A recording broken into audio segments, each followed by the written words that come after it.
네, 안녕하세요. 이규미입니다.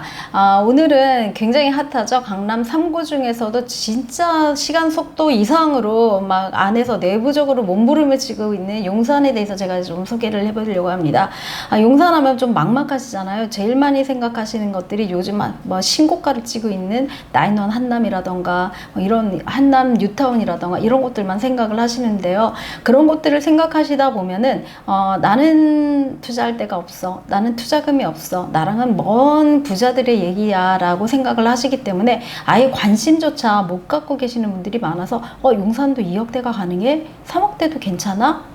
아니면 집이 이렇게 많아도 괜찮아? 이런 생각들을 하시는 분들이 조금 투자의 어떤 방향성을 틀어보시라는 의미로 용산 전체에 대한 그 설명을 좀 해드리려고 합니다. 재개발지는 물건지를 가지고 제가 설명을 해드릴 거기 때문에 이 시간에는 용산이 어떻게 변하는지, 왜 용산에 집중할 수밖에 없는지, 그렇게 완성되어져 있는 물건을 살 수밖에 없는 강남보다는 용산에 왜 더 투자를 해야지에 대한 그런 바닥이 어떻게 변하는지 그런 것들을 좀 소개해 드리려고 합니다. 지금 화면에 보시는 것처럼 이게 국제업무지구예요. 국제업무지구가 서울시에서 발표한 조감도입니다.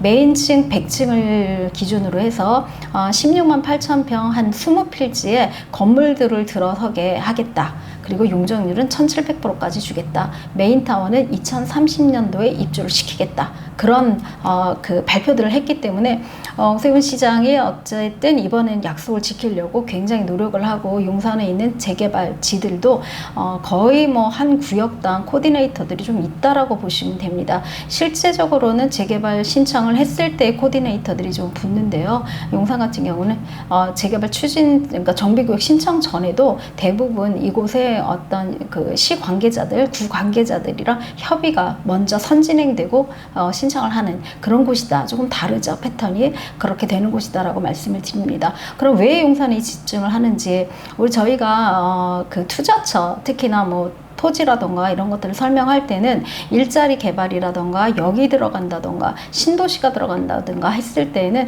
거기에는 무조건 투자해라 그렇게 말씀을 드리거든요. 왜냐하면 여기 생긴다라는 거는 앞으로 주거지가 더 증폭될 것이고요. 일자리가 생길 예정에 있기 때문에 신설역을 더 가미하는 것이거든요. 지금 용산역 같은 경우는 가장 최대 수혜지가 수혜역이 사실은 신분당선의 어떤 그 통과라고 보시면 됩니다. 강남과 강북을 직결 노선으로 있는 곳이기 때문에 용산역이 강남권에 있는 그 사실은 그 상가분들이라던가 투자자들이 조금 겁을 내고 있는 것들 중에 하나도 이 신분당선이 생기는 경우에는 사실은 용산 쪽의 모든 그 유동인구를 흡수한다 그러죠. 저희는 빨대효과라고 하는데 빨아들이지 않을까라는 우려 때문에 이 용산역에 대한 가치를 더 크게 보고 있는 그런 곳이다라고 말씀을 드립니다. 이곳 같은 경우는 어떻게 변하냐 하면요.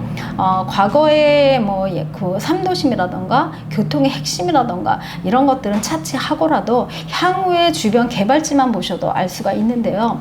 지금 서울역 북부 역세권 개발은 이미 이제 진행을 했습니다.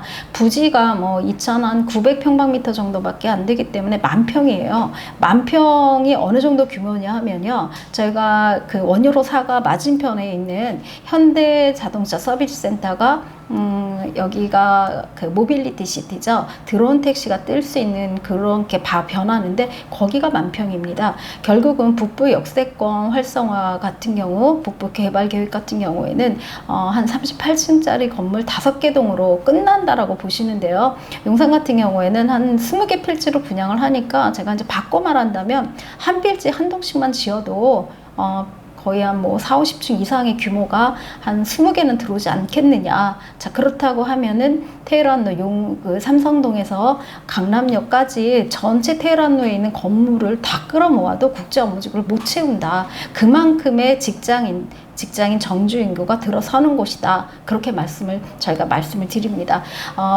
규모라는 것이 사실 눈에 가시권으로 들어오지 않으면은 이것들에 대해서 굉장히 많이 이렇게 혼돈하거나 언제 그렇지? 언제 될까? 이런 생각들을 많이 하시는데요. 바꿔서 생각하시면 되거든요. 자, 여기처럼 국제업무지구가 화면처럼 국제업무지구와 용산전자상가가 전부 전체가 일개의 산업단지다라고 보시면 됩니다. 산업단지라는 게 별게 아니잖아요. 뭐 현대가 가가지고 또 아니면 삼성이 가가지고 뭐 원산명 같은 경우라던가 아니면은 용인이라던가 이런 것들에 반도체 클러스터가 들어간다고 하니까 집가가 올라가고 아파트 값이 올라가잖아요. 왜 그러냐면 이곳에는 돈을 쓰고자 하는 직장인들이 들어오기 때문이거든요. 그걸 저희는 이제 부동산 쪽으로는 통합해서 산업단지가 들어간다라고 말씀을 드립니다. 자, 국제업무지구에 굉장히 많은 업무단지가 들어오잖아요. 그 다음에 용산전자상가 같은 경우는 AI와 또 뭐 정보통신 업무와 관련된 업종들로 한정돼서 들어오기 때문에 이곳에는 돈을 버는 최소 연봉 1억에서 뭐 5억대 이상을 갖고 갈 수밖에 없는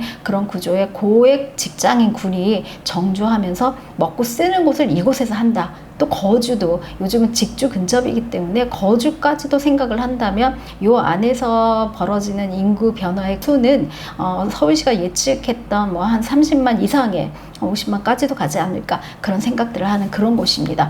50만이 왔다 갔다 하면서 먹고 쓴다면 특히나 주거지까지 찾는다면 향후의 가치는 자 정주인구라던가 유동인구는 소문이 나면 날수록 굉장히 증폭되고 확장되는 곳이지만 개발지라던가 이 업무지구라던가 이런 대지는 늘어날 수가 없잖아요. 결국은 지하를 판다던가 위로 올린다던가 이런 개발 고층 용적률을 높여줄 수밖에 없는 곳이기 때문에 1700%는 어마무시한 그런 용적률도 발표가 된 것이고요. 또 1000%라던가 역세권 활성화 600% 이상이라던가 이런 지도 못하고 서울시 안에서 여지껏 이렇게 개발을 해본 적도 없는 그런 용적률을 용산에서는 가능하다. 그렇게 말씀을 드립니다. 실제로 가능해? 그렇게 생각을 하시는데요. 용산은 그렇지 않다면 그 많은 정주인구와 유동인구를 수용을 할 수가 없어요. 그렇기 때문에 용적률 상향으로 이런 재개발을 추진한다라고 보시면 되고요.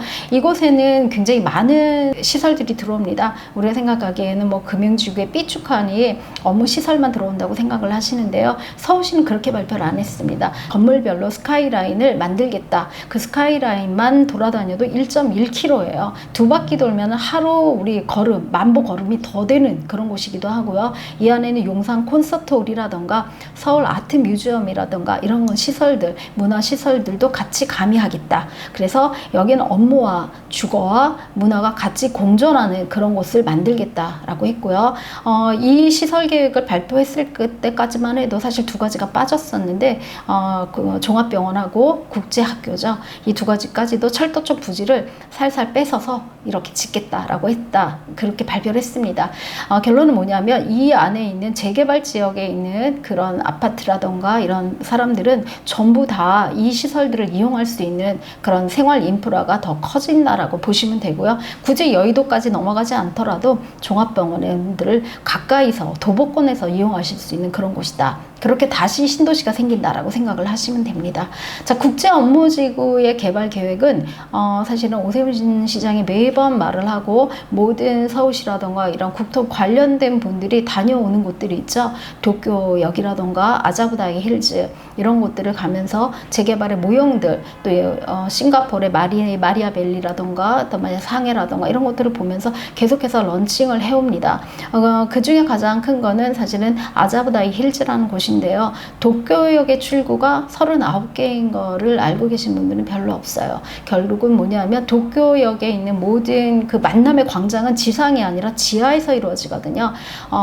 용산역에서부터 효창공원역까지 지하로 연동을 해서 이곳을 지하 광장이라던가 상업시설이라던가 이런 것들로 구상을 하고 있기 때문에 아자부 힐즈라는 그런 말들을 계속해서 얘기를 하고 있는 것입니다. 지상은요, 공원이라던가 차가 없는 거리, 최소한의 상권이라던가 이런 것들을 이루어 만들겠다. 그게 이제 서울시와 국토부의 어떤 계획이다라고 말씀드릴 수가 있습니다. 자, 용산이 글로벌 탑도시, 탑 5로 도약을 하겠다. 저는 이거를 굉장히 긍정적으로 받아들이고 있습니다. 왜냐하면 주변 아시아권 국가들 중에 외국인이 아시아에 거점을 두거나 기업뿐만 아니라 모든 국가 통상을 하는 뭐 대외 업무를 하는 곳들은 전부 다 아시아에 작은 기점들을 두고 있는데요. 그중에 가장 각광받던 홍콩이 사실 이제 전체적으로 민주당이 없어지고 공산당으로 일원화되기 시작하면서 잔류된 업체들도 다른 곳들을 찾고 있거든요. 그렇기 때문에 지금 신설돼서 막 저희가 막 발표를 하고 이곳을 좀 키우려고 하는 용산의 국제 업무지구는요, 굉장히 안정된 투자처이기도 하고 그들이 이주하고 싶어하는 그런 곳이기도 합니다. 그래서 저희가 경제기획처라던가 이런 동향들을 자꾸 살펴보다 보면 이들이 가서 실리콘밸리라던가 홍콩, 싱가포르에 있는 그 사업자들을 사업통상부라던가 이런 것들을 통해서 계속해서 홍보 작업들을 하고 런칭을 하기 위해서 많은 노력을 하고 있는 것을 알 수가 있는데요.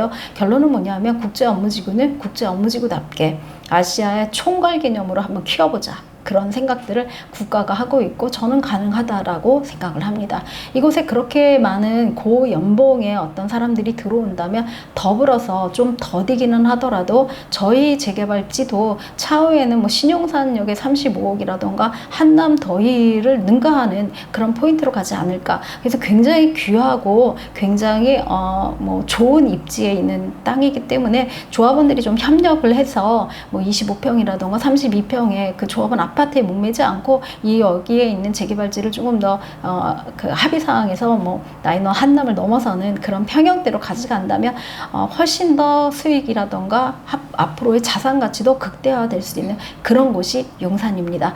이후에는 이제 용산 매물에 대해서 자꾸 하나씩 소개해 드릴 텐데요. 입지라던가 그다음에 어떤 그 개발 계획에 따라서 조금씩은 용적률이라던가 투자금이 틀리고 변할 모양새가 좀 틀리기 때문에 앞으로도 계속해서 좀 봐주시기를 바랍니다.